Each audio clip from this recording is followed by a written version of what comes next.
just a quick review of the book Treating Patellar Tendinitis with Strengthening Exercises. So there aren't really that many good books out there on patellar tendinitis, trying to get rid of it. And there are lots of ways that people have tried to get rid of their patellar tendinitis. Basically, a lot of times it can turn into a really chronic condition, be really hard to get rid of. This book will show you how to get rid of it with strengthening exercises. And it will only show you the ways that have been shown according to randomized controlled trials. So in medicine, if you want to prove that something's effective, you do a randomized controlled trial. It's the highest form of proof in medicine that something actually works. So if you want to prove that a treatment or like a surgery or a medication, or a chemo treatment is effective, you have to do a randomized controlled trial. It's really the only way you're going to know for sure that your treatment is effective. This book has went through all the literature on strengthening exercises to treat patellar tendinitis, and they've come up with some really good ways. Some of you may or may not have known that. So I'll just go through it really briefly. This is my kind of book. It's short, sweet, it's to the point. I don't need, like a 200-page book, to give me a lot of fluff and stuff. Basically, I want to know, boom, go in. Here's the problem. Here's what you can do about it. And there you go. If that doesn't appeal to you and you want a lot of fluff and all that stuff, then this isn't the book for you. This book's 49 pages. I love it. So within an hour, you can figure out exactly how you're going to get rid of your patellar tendinitis once and for all. First part starts out with the basics. Basically talks about anatomy. The book, when they talk about the treatments for patellar tendinitis, they do mention some anatomy. So it's always good to assume that nobody knows anything about anatomy and to cover that first. Some people may not know what a patellar tendon is or what it looks like or what it does or how it fits in with the knee. So you really got to start a book off with anatomy. And if you know all this anatomy, then just skip the first chapter and save yourself a little bit of time. Goes over the cause.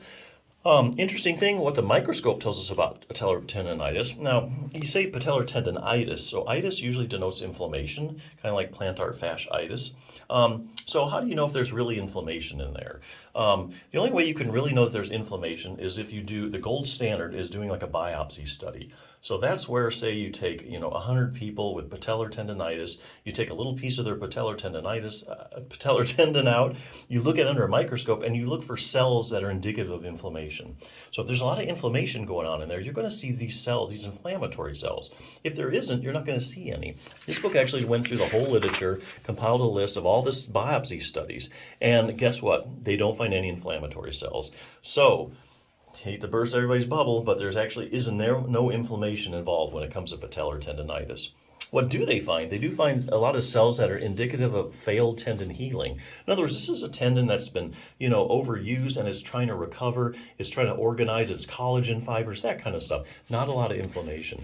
But if you've been trying to treat your patellar tendinitis with a lot of inflammatory things like ice or NSAIDs, it's not going to work. Shows you how your patellar tendon got messed up. That's kind of funny. Okay, the cure. Lots of different ways you can attack this problem. This book just deals with strengthening exercises, and this shows you the healing that needs to take place. So it goes over, I think, 3 major ways. First one is eccentric decline squats. So that's basically where you're just lowering, you're doing the half of the squat. Squat is where you stand up and you go down. You stand up and you go down. This is just doing the going down portion. That's eccentric. That's actually, so how is that different? Well, it's a different type of muscle contraction and has a different effect on the muscle. It actually helps those collagen fibers get realigned a lot better than doing like up and down. So it does go into how to do eccentric decline squats, what angle, slant boards, that kind of stuff. Quote some studies. Second thing it goes into, here again, this is all randomized controlled trials. They don't say like, well, try this might work, well, try that. No, we want to know what has been shown to work. No guesses here. Another is heavy, slow resistance exercises. Been some studies out on that. And there are some exercises you can do, 3 of them using weights. They're compound exercises. We're using multiple joints, like the squat, the hack squat, the 45-degree leg press. Shows you how to do those, what guidelines you exactly need to do, how many days a week, how many sets. Very thorough. And they have the last 2, isometric and isotonic leg extension. So isometric is where you're just holding a position. So, you know, like you're kicking out your leg and you're holding a weight for a while. That's isometric. That's isometric. And then it goes over isotonic, where you're actually going up and down on like the leg extension machine. Shows you exactly, you know, how many times you need to be doing it, how many sets, how many reps, how many times a week. It's very precise.